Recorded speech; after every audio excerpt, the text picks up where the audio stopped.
Ano bíblico, Atos capítulo 12. Herodes persegue Tiago e Pedro. Por aquele tempo, o rei Herodes mandou prender alguns da igreja para os maltratar. Mandou matar à espada Tiago, irmão de João. Vendo que isto agradava aos judeus, prosseguiu mandando prender também Pedro. E eram os dias dos pães sem fermento. Depois de prendê-lo, lançou-o na prisão, entregando-o a 4 escoltas de 4 soldados cada uma para o guardarem.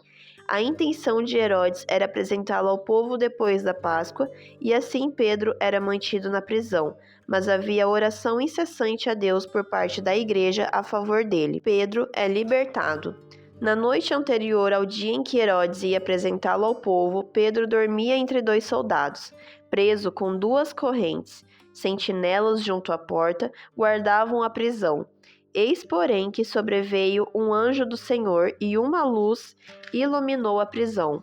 O anjo tocou no lado de Pedro e o despertou, dizendo: Levante-se depressa. Então as correntes caíram das mãos dele, e o anjo continuou: Coloque o cinto e calce as sandálias. E ele assim o fez. O anjo lhe disse mais: Põe a capa e siga-me. Então, saindo, Pedro o seguia. Não sabendo que era real o que estava sendo feito pelo anjo, ele pensava que era uma visão.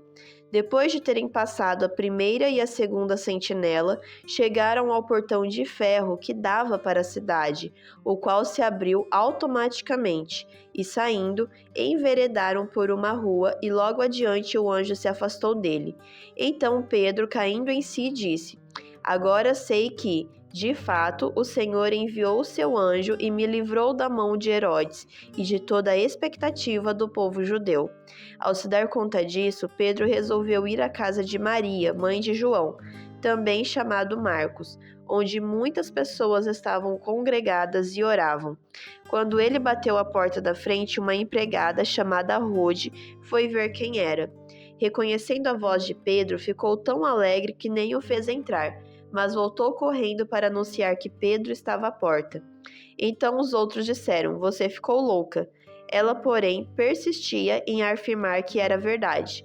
Então disseram: É o anjo dele. Enquanto isso, Pedro continuava batendo. Quando abriram a porta, viram-no e ficaram admirados. Ele, porém, fazendo-lhe sinal com a mão para que se calassem, contou-lhes como o Senhor o tinha tirado da prisão e acrescentou: Anunciem isto a Tiago e aos irmãos. E saindo, foi para outro lugar. Quando amanheceu, houve grande alvoroço entre os soldados sobre o que teria acontecido com Pedro. Herodes, tendo procurado e não o achando, submetendo as sentinelas a interrogatório, ordenou que se aplicasse a pena de morte. E descendo da Judéia para Cesareia, Herodes passou ali algum tempo. A morte de Herodes. Havia uma séria divergência entre Herodes e os moradores de Tiro e de Sidom.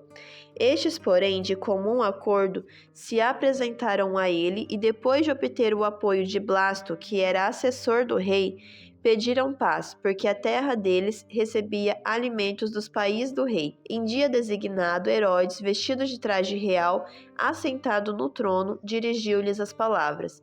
E o povo gritava: É voz de um Deus e não de um homem. No mesmo instante, um anjo do Senhor feriu Herodes, por ele não haver dado glória a Deus e comido de vermes morreu. Entretanto, a palavra de Deus crescia e se multiplicava.